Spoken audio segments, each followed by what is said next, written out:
Guys, welcome back to my channel. If you are new to my channel, please like and subscribe my channel.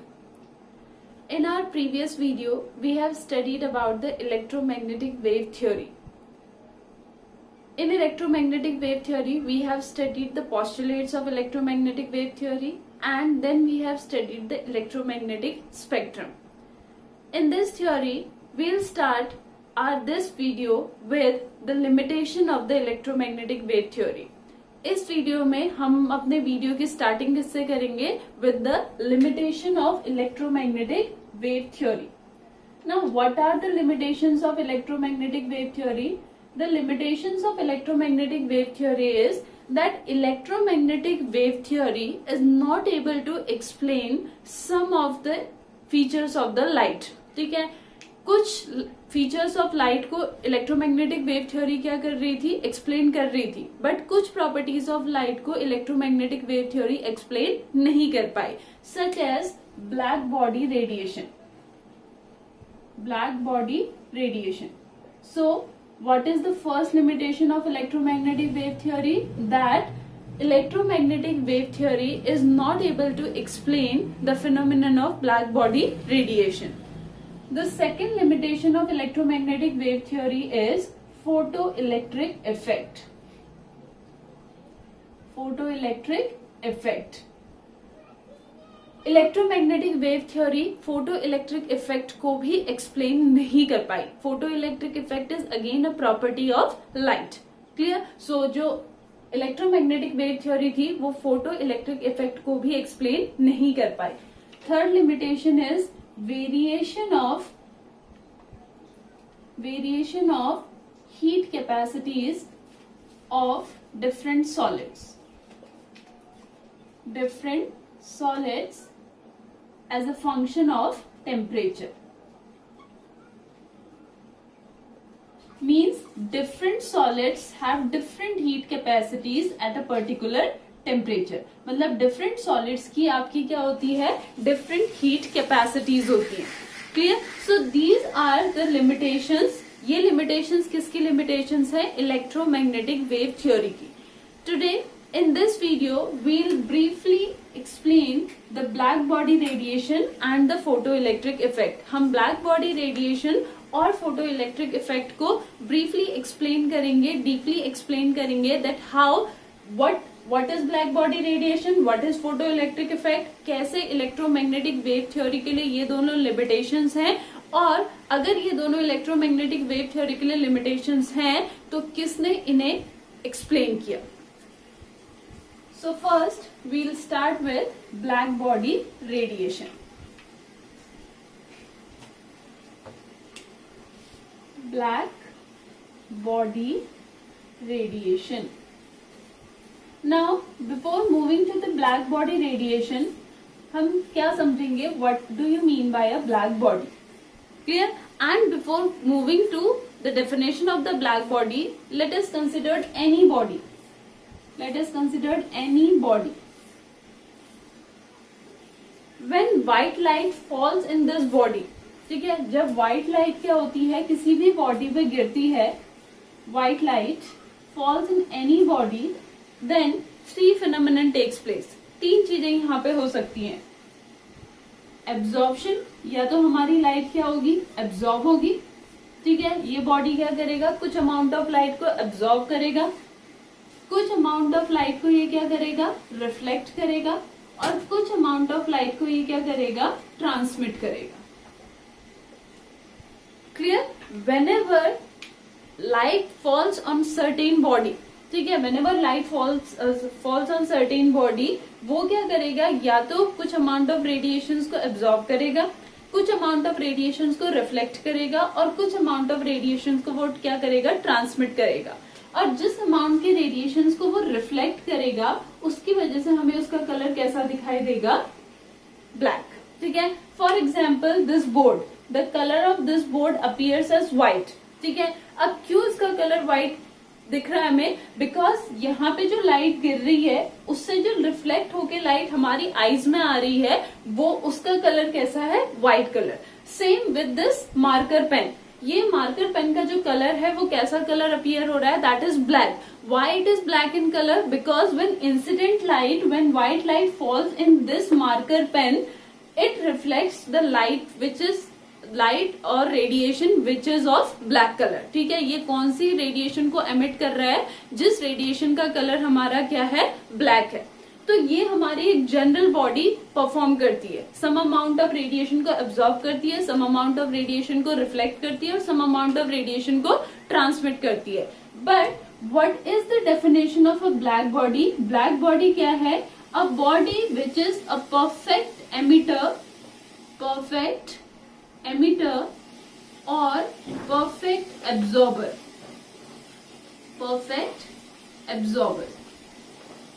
is known as black body. ठीक है, यानी ऐसी body जो जितनी incident light उस पर आएगी, जितनी डिफरेंट रेडिएशंस, जितनी डिफरेंट वेवलेंथ की रेडिएशंस उस पर आएगी, वो सारी रेडिएशन को अब्सॉर्ब करेगी या फिर सारी रेडिएशंस को क्या कर देगी, एमिट कर देगी. वो बॉडी हमारी क्या कहलाएगी, black body. And the radiation emitted by the black body is known as black body radiation. उन्हें हम क्या कहते हैं, black body radiation. It means जितनी भी वेवलेंथ की लाइट आ रही है, जिस भी रेडिएशन, ऑल पॉसिबल रेडिएशंस की जो लाइट हमारे पास आ रही है, that is absorb by that particular body और that is emit by that particular body.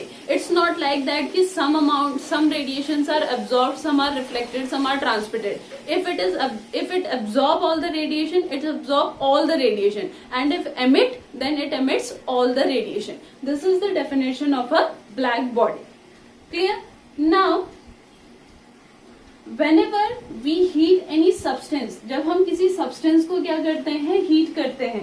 Let us take an example of iron. अगर आपने कभी आयरन को strong heating होते हुए देखा है, तो whenever we heated iron, first it get converted or it reflect red color. Then its color changes to white. Before white, its color is yellow. And then finally blue color. Means like this.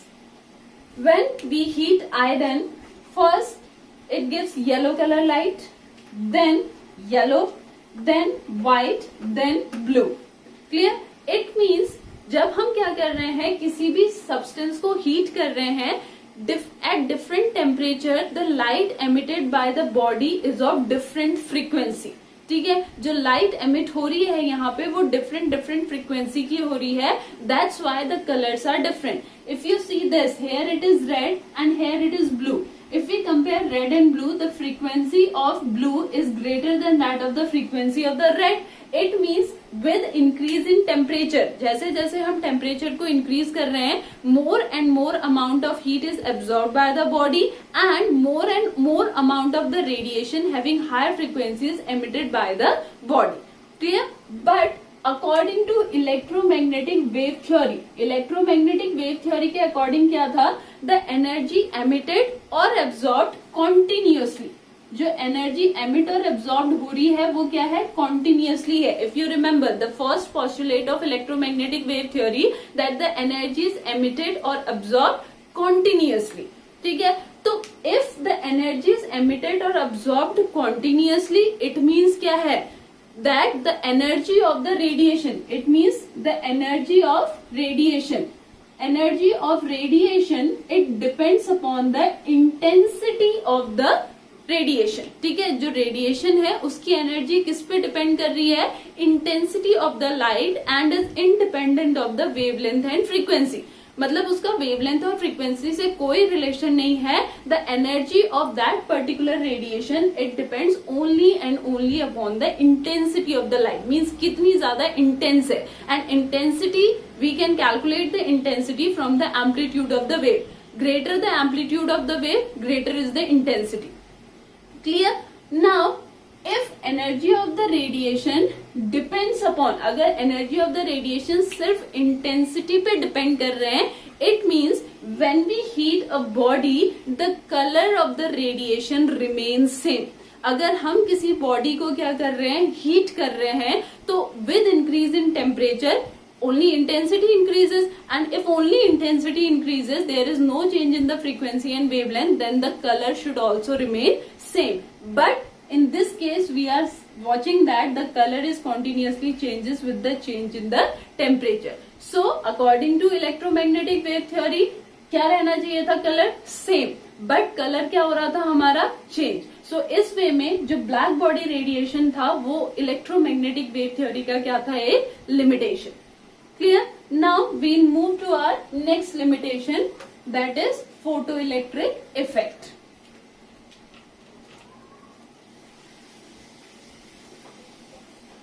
Next limitation is photoelectric effect. Now before moving to how this is a limitation of electromagnetic wave theory, first हम लोग क्या पढ़ेंगे that what is photoelectric effect. Now what is photoelectric effect? When a radiation of certain frequency strikes on the surface of the metal, electrons are ejected from the surface of the metal and this phenomenon is called photoelectric effect.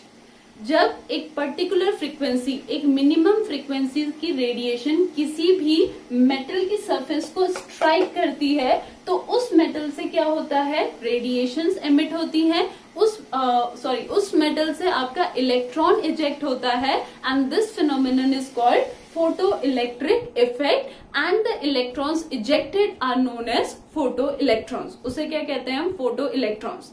ना photo electric effect को observe करने के लिए, photo electric effect को conclude करने के लिए different observation को एक्सपेरिमेंट्स हुए. In that particular experiment scientist take an evacuated tube. This is an evacuated tube. Evacuated tube. Now what is evacuated tube? Evacuated tube होती क्या है?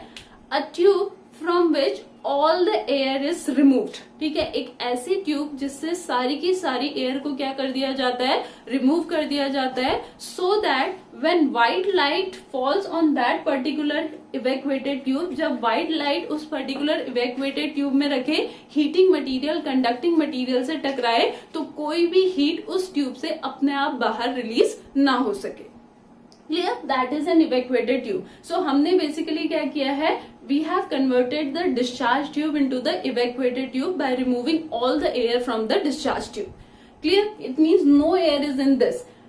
So they take an evacuated tube in which there is a thin metal foil which acts as a cathode and an detector which acts as a anode. ये किसकी तरह act कर रहा है? Anode की तरह एक्ट कर रहा है. और ये किसकी तरह एक्ट कर रहा है? कैथोड की तरह एक्ट कर रहा है. Clear? Then these two are attached with a battery and a meter. ठीक है, किसके साथ यहाँ पे अटैच्ड है? ये हमारा battery and a meter. Clear? So यहाँ पे आपका क्या होगा? व्हेन ये देखा गया, when a certain frequency radiation strikes the surface of the metal, this is incident light. ठीक है, जब इंसिडेंट लाइट की एक पर्टिकुलर फ्रीक्वेंसी की एनर्जी ने किसको स्ट्राइक किया? थिन फॉइल को स्ट्राइक किया. Electrons are ejected from this metal and वो इलेक्ट्रॉन हमें कहाँ पे डिटेक्ट हो गया? इस डिटेक्टर में. क्लियर? इट मीन्स जो ऑब्जर्वेशंस यहाँ पे हुई वो क्या हुई? फर्स्ट ऑब्जर्वेशन ये देखी that the energy of a radiation should have a minimum frequency. ठीक है, जो इंसिडेंट लाइट हम यहाँ पे अटैक करवा रहे हैं, जिस इंसिडेंट लाइट को हम यहाँ पे अटैक करवा रहे हैं थिन फॉइल पे, उसकी एक मिनिमम फ्रीक्वेंसी रिक्वायर्ड है.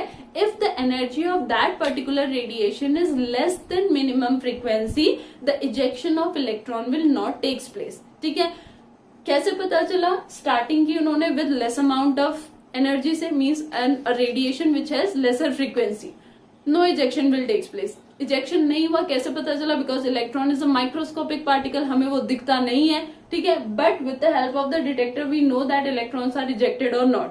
So when they'll use a radiation of less frequency or low frequency, there is no ejection of electron. And when they use the radiation of frequency nu naught, ठीक है, एक minimum frequency nu naught की radiation को जब उन्होंने use किया तो then there is ejection of electron. So this minimum frequency which is required for the ejection of the electron is known as threshold frequency. Threshold frequency. उसको क्या कहा? Threshold frequency. And the energy which is related to this radiation having frequency nu naught is represented by W naught which is known as work function, जिसको क्या कहा उन्होंने? Work function. तो work function क्या है? वर्क फंक्शन एक्चुअली क्या है? Energy of a radiation having frequency nu naught और energy of a radiation whose frequency is equal to the threshold frequency that is termed as W naught. Clear? First जो observation था वो उनका ये था. ठीक है. सेकेंड जो ऑब्जर्वेशन था वो क्या था? आपका जो नंबर ऑफ इलेक्ट्रॉन्स है, नंबर ऑफ इलेक्ट्रॉन्स इजेक्टेड, ठीक है, कितने नंबर ऑफ इलेक्ट्रॉन्स इजेक्ट हो रहे हैं, it depends upon the intensity of the incident radiation. Clear? यानी कितने नंबर ऑफ इलेक्ट्रॉन्स किसी भी मेटल फॉइल से रिमूव होंगे या इजेक्ट होंगे, ये किस बात पे डिपेंड करता है? On the intensity of the incident radiation. More intense the incident radiation, more the number of electrons ejected from the metal surface. ठीक है. थर्ड पॉइंट जो था यहाँ पे, that is the kinetic energy of ejected electrons. ठीक है. जो ejected electrons थे उनकी जो काइनेटिक एनर्जी थी, the kinetic energy of ejected electrons, it depends upon the frequency of the incident radiation and is independent of the intensity of the incident radiation. Clear? So जो ये observation, जो ये आपका figure बना है, इसके through हमारी 3 ऑब्जर्वेशन हुई. फर्स्ट ऑब्जर्वेशन हमारी क्या थी? फर्स्ट ऑब्जर्वेशन थी that a minimum frequency, when a radiation of minimum frequency that is nu naught strikes on the surface of the metal, then only there is a ejection of electron.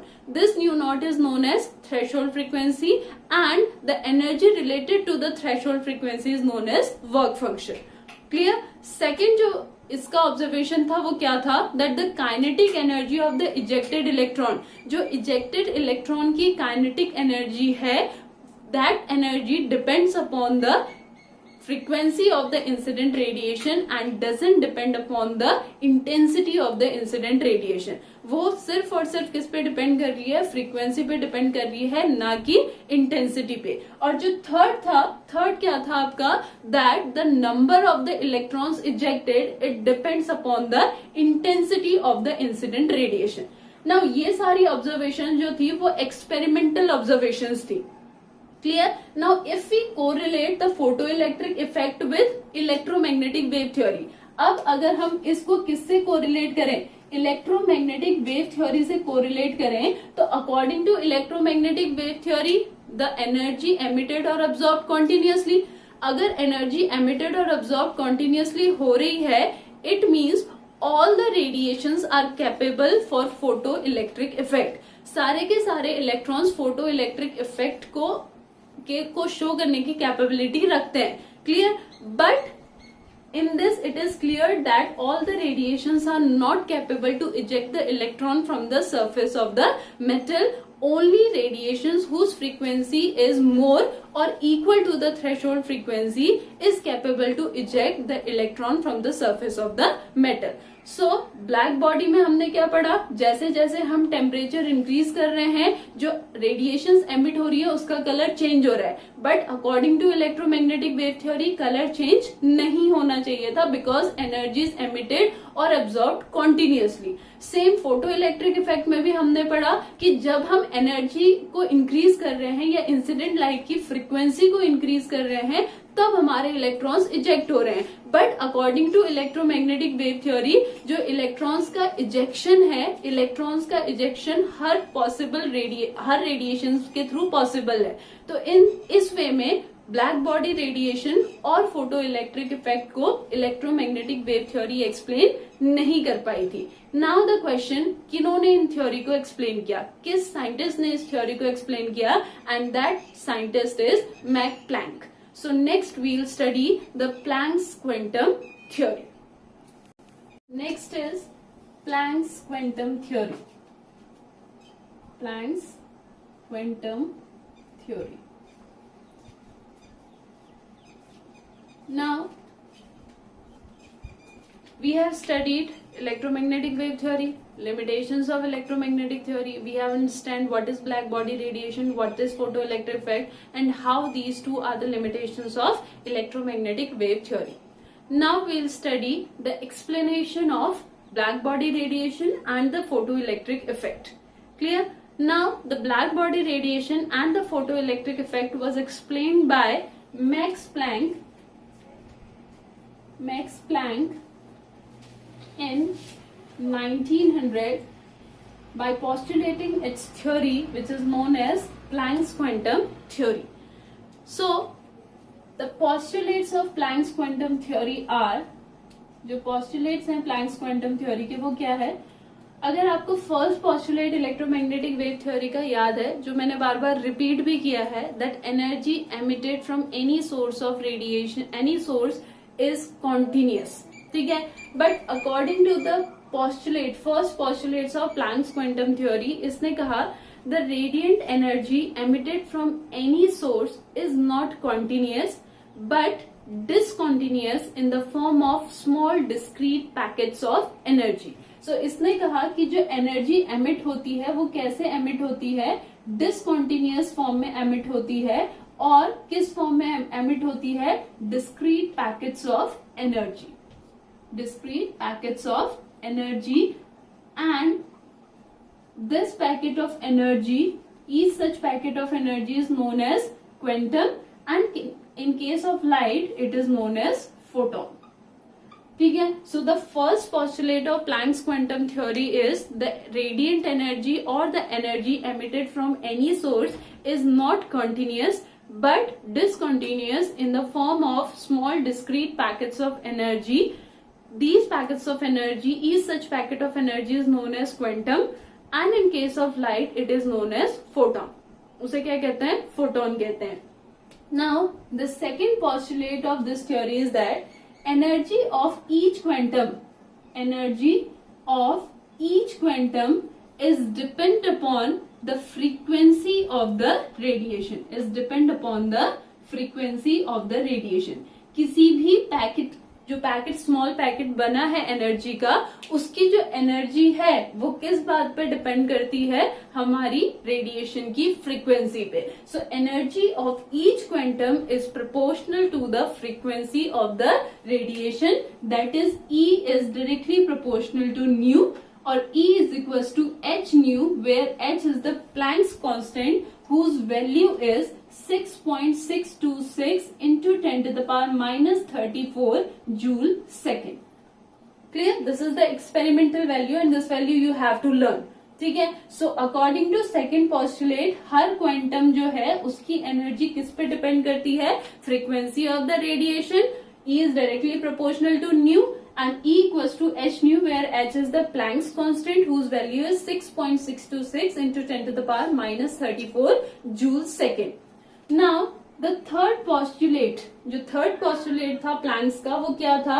The energy, the total energy emitted or absorbed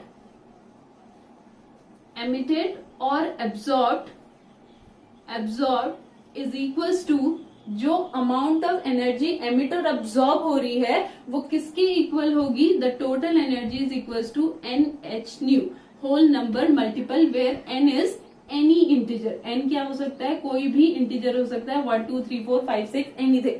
Clear? So these three are the postulates of Planck's quantum theory. The energy emitted from any source is not continuous but discontinuous in the form of small discrete packets of energy which are known as quantum. And in case of light, अगर हम सिर्फ light की बात कर रहे हैं, किसी और रेडिएशन की बात नहीं कर रहे हैं, तो then it is photon. The energy of each quantum is directly proportional to the frequency of the radiation. So E is directly proportional to nu, or E is equals to h nu, where h is the Planck's constant, and the total energy emitted or absorbed is the whole number multiple of H nu, so E equals to N H nu. ये तो हमारे 3 postulates थे किसके, Planck's quantum theory के। Now how Planck's quantum theory is able to explain the black body radiation and photoelectric effect। कैसे planks quantum theory ने photoelectric effect और black body radiation को एक्सप्लेन किया, हम ये पढ़ेंगे। Now in black body radiation we'll take the example, we have taken the example of iron. हमने iron का एग्जाम्पल लिया था एंड आयरन के एग्जाम्पल में हमने कहा था that iron on heating continuously first it give red color, then it give yellow color, then white, and then finally blue। Clear? Now with increase in heating frequency increases। Now according to Max Planck theory, E is directly proportional to nu।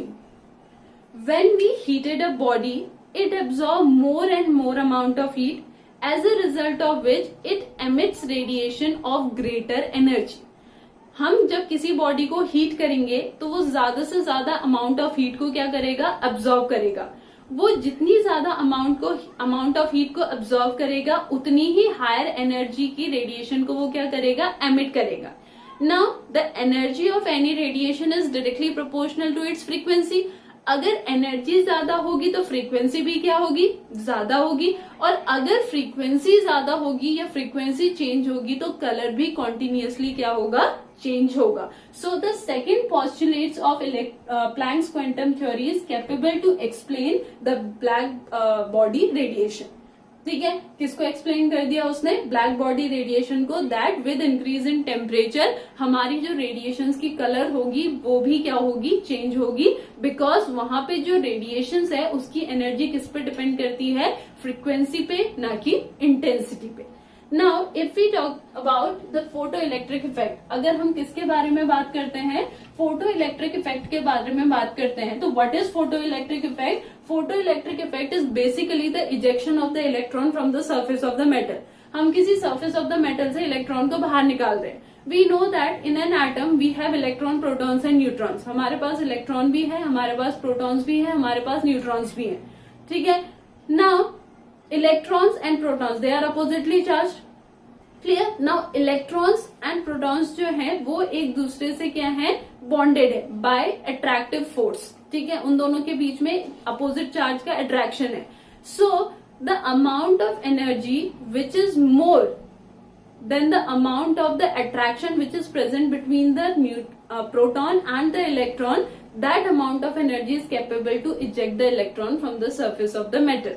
ठीक है, जिस radiation की energy किससे ज्यादा होगी, उस energy से ज्यादा होगी जिस एनर्जी से प्रोटॉन ने इलेक्ट्रॉन को होल्ड करके रखा है, वो ही रेडिएशन इलेक्ट्रॉन्स को क्या करेगा, इजेक्ट करेगा। And that's why all the radiations are not possible, all the radiations are not capable to eject the electron from the surface of the metal, क्योंकि हर रेडिएशंस की एनर्जी इतनी ज्यादा नहीं होगी कि वो किसको ओवरकम कर सके, प्रोटॉन और इलेक्ट्रॉन के फोर्स ऑफ अट्रैक्शन को ओवरकम कर सके। Now again here we are dealing with energy and energy is related with frequency. तो अगर एनर्जी कम है तो फ्रीक्वेंसी भी कम होगी, अगर फ्रीक्वेंसी कम है तो इट मीन्स क्या है, that amount of frequency radiation is not capable to eject the electron from the surface of the metal. And when the radiation becomes equals to nu naught, then its energy becomes h nu naught, and this energy is capable to overcome the force of attraction between the electrons and the protons. Clear? Now second Max Planck ने ये बताया that if the radiation, सब ये तो कब की बात हुई, when the frequency of that particular radiation is nu naught. Suppose the frequency of that particular radiation is greater than nu naught. If the frequency is less than nu naught, no effect will observe. ठीक है, if the frequency is equal to nu naught, वहां पे क्या होगी, हमारी energy जो photo electric effect है वो ऑब्जर्व होगा। But when the frequency of that particular radiation is greater than nu naught, suppose nu is greater than nu naught, then what happen, the frequency which is equals to nu naught, इसमें से frequency का वो part जो किसके equal है, nu naught के equal है, that amount of frequency is use to eject the electron from the surface of the metal. ठीक है, वो अमाउंट ऑफ एनर्जी तो कहाँ यूज हो जाएगी, इलेक्ट्रॉन से मेटल से इलेक्ट्रॉन को इजेक्ट करने के लिए। But what the remaining amount of energy, remaining amount of energy is stored in the ejected electrons in the form of kinetic energy. So जो इजेक्ट इलेक्ट्रॉन, जो इलेक्ट्रॉन हमारा eject हुआ है उसके अंदर काइनेटिक एनर्जी के फॉर्म में हमारी क्या रह जाएगी, remaining energy. It means kinetic energy of ejected electron is equals to H nu minus H nu naught. Clear? What is H nu? H nu is the total energy of the incident light, and h nu naught is the amount of energy required to eject electron,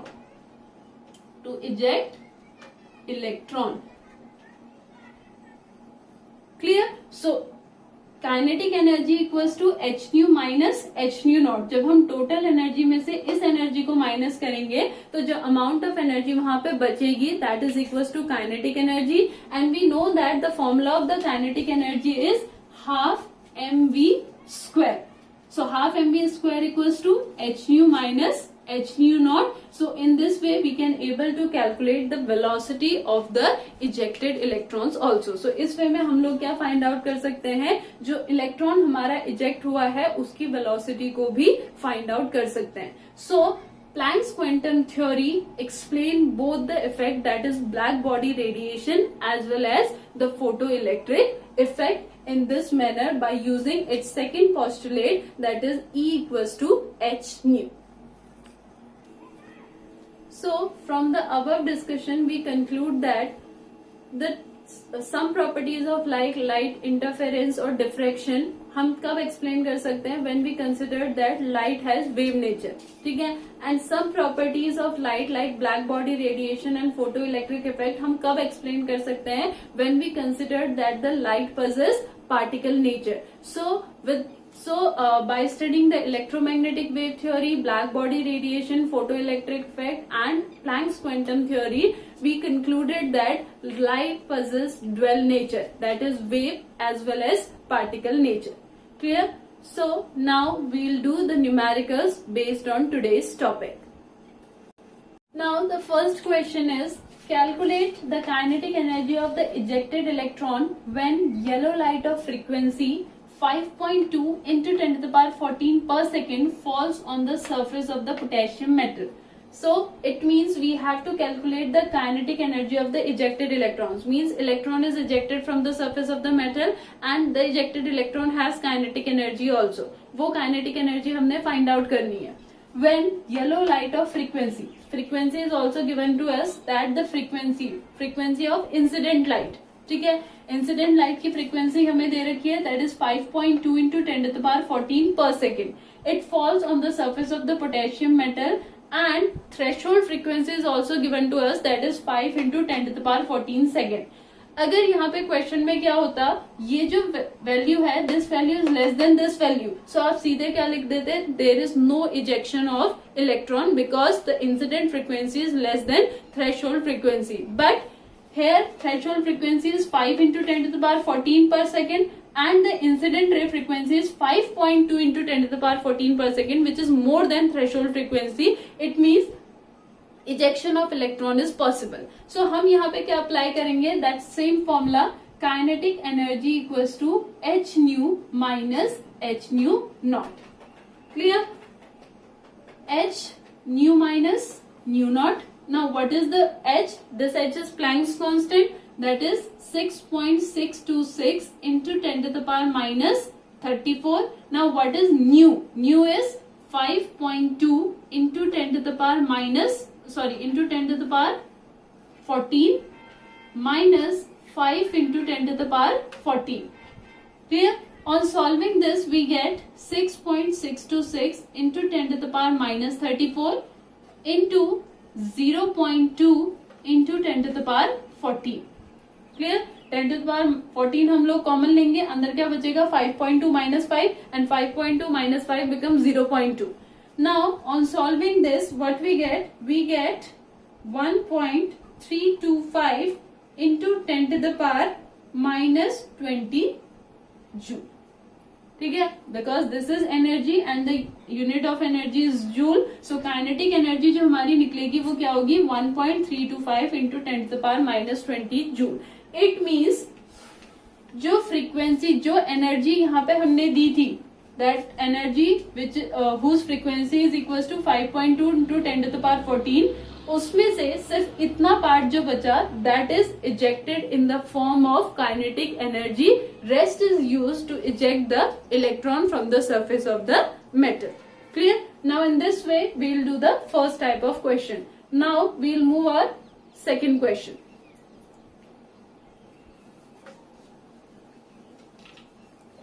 Now what is our second question? Calculate the frequency and energy of a photon of radiation having wavelength 6000 angstrom. Frequency हम लोगों ने इससे पहले वाले video में निकालना, calculate करना सीखा था, that if wavelength is given to us how will able to calculate the frequency. So what is the relationship between frequency and wavelength? Tell me. Yes, it is C equals to nu into lambda and nu equals to C upon lambda. Now what is C? C is the speed of the light, 3 into 10 to the power 8 meter per second, and here lambda is given in angstrom, तो हम इसको किस में convert करेंगे? Metre में. And relation मैंने आपको previous video में बताया था that 1 angstrom is equals to 10 to the power minus 10 meter. So 6000 angstrom is equals to 10 to the power minus 10. ये भी किस में आ जाएगा? मीटर में. Now on solving what we get 5 into 10 to the power 14 second inverse. Clear? It means the frequency of the photon is 5 into 10 to the power 14 per second. Now we have to calculate the energy. अब हमें क्या calculate करना है? Energy calculate करना है. So energy हम कैसे calculate करेंगे? By using the second postulate of the Planck's quantum theory, that is E equals to h nu. Clear? What is h here? H is the Planck's constant, that is 6.626 into 10 to the power minus 34. What is nu here? Nu is the frequency, that is 5 into 10 to the power 14. Now on solving this, what we get? We get 3.312 into 10 to the power minus 19 joule. Clear? So in this way we are able to calculate the frequency and the energy of a photon of a radiation whose wavelength is 6000 angstrom. Clear? That's all for today. I'll see you in my next video. Till then, do numericals based on photoelectric effect and Planck's quantum theory. Bye bye.